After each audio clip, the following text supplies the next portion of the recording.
With a deep sense of national duty, I welcome you all to this inaugural meeting of our specially constituted Joint Petroleum Committees on Midstream and Downstream Sector, a critical step in addressing the pressing issues within Nigeria's energy sector. Today marks the beginning of a thorough investigation into the several crucial challenges that threaten our nation's energy security and economic stability. We are convened here to delve into the complexities surrounding the importation of adulterated petroleum products, the difficulties of our domestic refiners in accessing crude oil feedstock, especially our modular refineries, and the broader threat these issues pose to Nigeria's energy security. The resurgence of fuel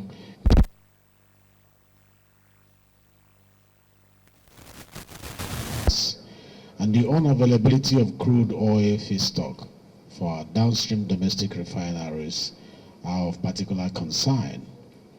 The investigation will also extend to other related issues impacting the sector. The quality of petroleum products imported into Nigeria has come under scrutiny, and we must ensure compliance with global standards. The Nigerian Midstream Downstream Petroleum Regulatory Authority, NMDPRA, and the Standard Organizations of Nigeria, SON, must guarantee that all petrol imported into the country is rigorously tested in laboratories to meet the standard sulfur and octane levels.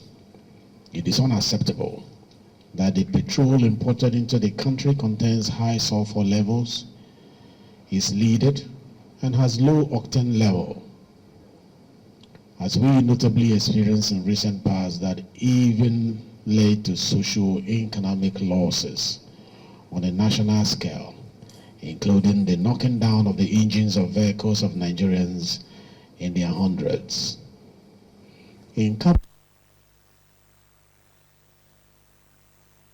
downstream sectors to work together towards a convergence between the domestic crude oil supply obligation and the nation's energy security as it works with the sector regulators to re-engineer their respective regulatory processes to address the challenges.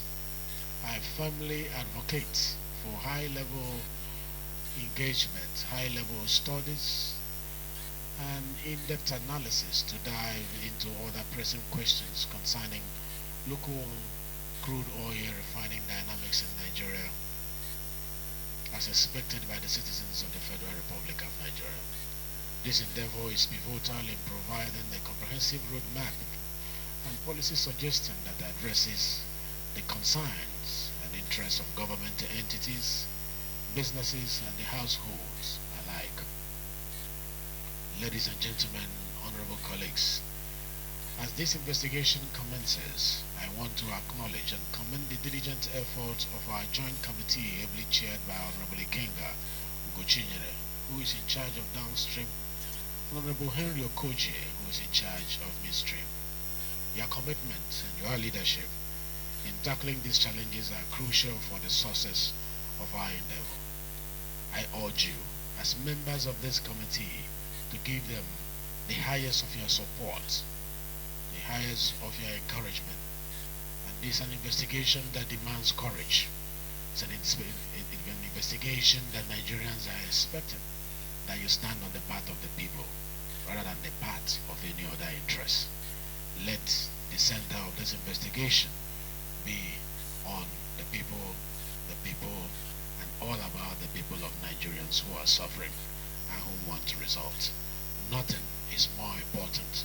Nothing should be more important. Nothing is more relevant. Nothing should be more relevant than protecting the interests of all the citizens of the Federal Republic of Nigeria with this investigation. Therefore, let us move forward with a shared sense of purpose and determination to ensure that Nigeria's energy sector operates at the highest standard of quality, higher standards of efficiency, and higher standard of environmental sustainability. Together, I am sure we can address these issues head-on and pave the way for a more secure and prosperous future for all Nigerians. Honorable colleagues, you will be tempted in the course of this investigation, but you will not fall for the temptation. In the course of this investigation, you will be threatened. May be brave because the people are standing by you. In the course of this investigation, you will be tried. But I have confidence in you. The leadership of the House has confidence in you that you were elected to occupy this position today, not for yourself, but for the people of Nigeria. And that you will defend with every energy and every focus, putting the people first before your interests. God bless you. God bless the Federal Republic of Nigeria.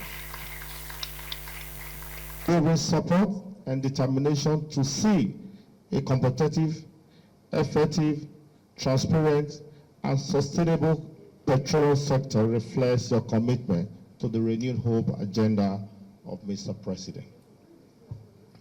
The unique opportunity before us allows both the midstream and the downstream communities to work collaboratively to tackle the pressing issues within our petroleum industry. Our mandate, as set by the House on July 9th, encompasses a comprehensive forensic legislative investigation into the several critical areas, including but not restricted. 1.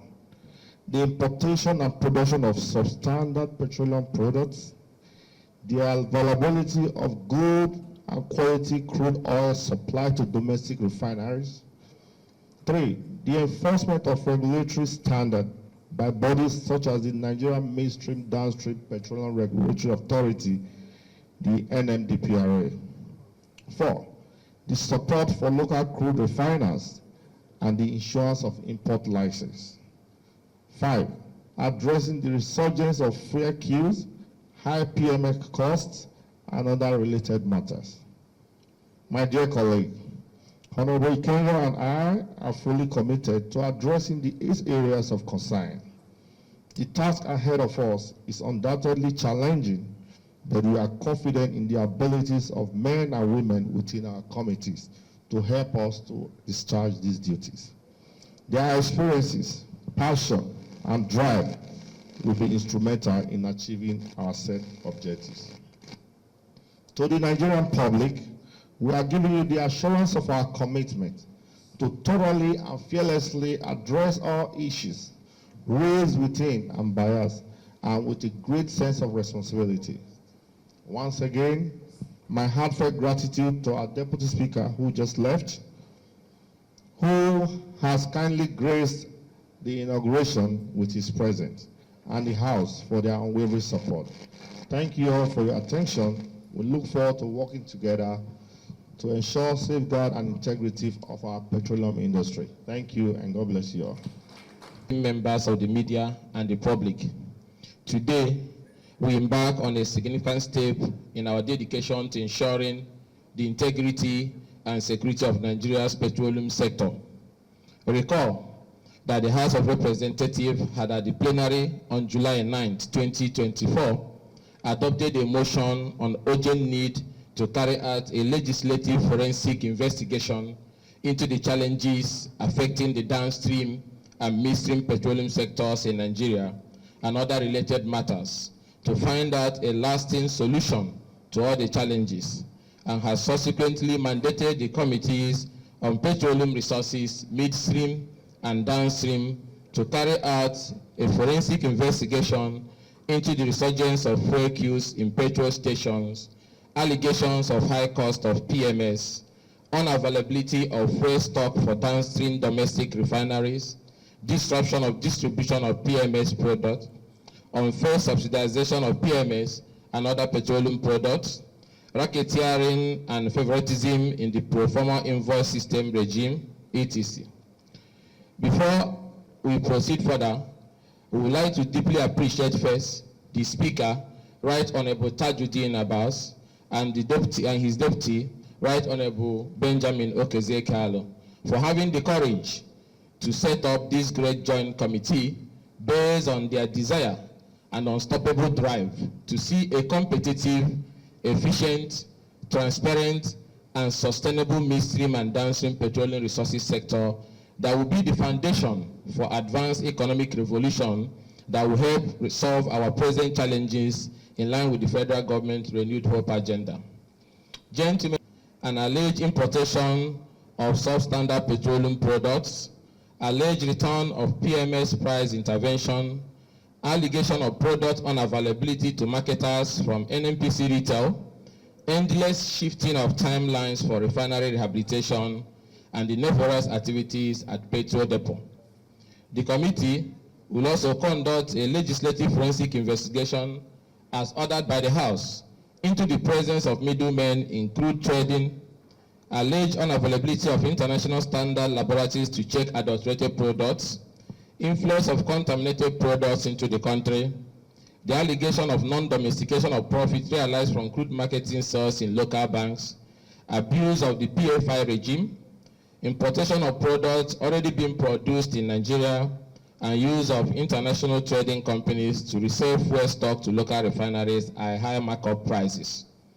The two committees were also mandated by the House to carry out a deep-rooted legislative forensic investigation into the allegation of importation of substandard products and high sulfur diesel into the country, the alleged production of substandard diesel and other petroleum products by some domestic producers, alleged anomalies in the importation and distribution of PMS by the state oil company, the economic viability of the alleged sale of petroleum product below fair market value and its impact on downstream and local refineries and revenue generation, as well as the source of funds for such price intervention, the quantity imported, amount spent, and why the products are still high in the retailing markets. The alleged failure of some of the regulators to enforce compliance on standard, the lack of support to local crude refiners, issuance of import license despite local production. Following the investigative order given to the committee by the 10th People's House, today we have officially commenced a comprehensive forensic legislative investigation into several critical issues that threatens the stability and trust in our petroleum industry. We are firstly addressing allegations concerning the importation of substandard petroleum products and alleged non-availability of crude oil to domestic refineries, which has raised serious concern about the quality and safety of fuel in our markets. Additionally, we are going to take a closer look at the integrity of the testing process for petroleum products in the country, particularly focusing on the capacity and credibility of all the testing labs of all stakeholders in the downstream and midstream value chain, local middlemen, and the laboratories they employ. To ensure a thorough and transparent investigation, the committee will undertake detailed laboratory investigation at all local refineries, marketers and importers facilities, and regulatory agencies, state oil companies, and other players in the sector. We will visit various filling stations, depot, and tank farm to take samples in line with international standard, verify the quality of imported products, and assess the testing capacities of all refineries and all refined product handling outfits. The collection of samples will be done transparently and in line with global best practices, and will be in 4 specimens for independent testing in a different standard and accredited laboratory, including that of all stakeholders involved in refining and importation of refined petroleum products. The committee will select different locations, including filling stations, depot, and even currently discharging ships. Samples shall be taken in the presence of representatives of NMDPRA and other regulators, refineries representatives, marketers and importers, and the committee. After collection, the samples will be tested jointly and also independently by the committee and the stakeholders to ascertain the contents. Components will be tested for as listed as follows: sulfur content, density, distillation, flash points, octane number for gasoline, and cetane number for diesel. And other contests, we have a long list. Zonal interaction committees will today be constituted by the committee. After the zonal interaction committee will today be constituted in order to ensure swift movement to different parts of the country by the committee members who will be working in subcommittees for the purpose of interacting with stakeholders and taking samples from stakeholders and facilities such as depot, farm tanks, filling stations, refineries for immediate laboratory analysis. Letters of invitation will be dispatched today for submission of relevant documents and appearances to key stakeholders, regulatory bodies, state oil company, petroleum product refining companies, IPMAN, Petron, independent oil producers, international oil companies, importers, marketers, depot owners, and other stakeholders too numerous to mention. We urge all parties and stakeholders that will be invited or asked to help with providing of critical information and data to provide full cooperation and support by submitting all necessary documents, facts, and insight that will aid in our investigation. Our investigation will proceed in phases, beginning with the investigation of the allegation of alleged production and importation of substandard petroleum products and the non-availability of crude oil to domestic refineries. Out of the over 30 identified key items that the House has ordered us that will undergo our forensic investigation, we are starting with the most current issues and the recent development, which involves one of the refiners, Dangote Refinery, and our regulatory body, NMDPRA, over quality of produced and quality of imported products, and the complaint by all refining companies in Nigeria over non-availability of crude oil supply to their domestic refineries. This forensic legislative investigation is crucial for restoring trust and ensuring the quality and security of Nigeria's petroleum sector in line with the federal government Renewed Hope program. We are committed to transparency, thoroughness, and accountability throughout this process that will help us to identify and resolve the underlying issue plaguing Nigeria petroleum sector. The committee is also urging stakeholders in the current dispute to de-escalate tension as the committee embarks on the great task of resolving the issue. So, in view of the above, the Joint Committee resolved that both parties in the raging argument, Dangote Refinery, other refining companies, NMDPRA, marketers, and relevant stakeholders should henceforth cease further allegations and counter-allegations pending the conclusion and outcome of the investigation. At this juncture, let me thank all of you for coming and for your attention and support as we look forward to working together to safeguard the integrity of our petroleum industry. Signed, Ikenga Imogochinyere, Chairman, House of the looking into the anomalies in midstream and downstream petroleum sector. Chairman, thank you for that profound statement. And when I was trying to introduce myself by Mark Essett. Good morning, distinguished co-chairman. My chairman from Kogi State, thank you. I would like to extend my appreciation to the Secretariat. Thank you all once again for your participation and dedication. May we contribute federal constituency and the Deputy Chairman of Petroleum Resources Council. Thank you very much. Thank you for that information on what would be the next agenda. Thank you. I would like to extend my appreciation to the Secretariat and support staff who have facilitated this proceedings seriously. Thank you all once again for your participation and dedication. We will continue to work together in pursuit of stronger more transparent petroleum sector for Nigeria. I remain humble to salute member representing the good and peaceful people of Ikra, both federal constituency and the deputy chairman of Petroleum Resources Commission. Thank you.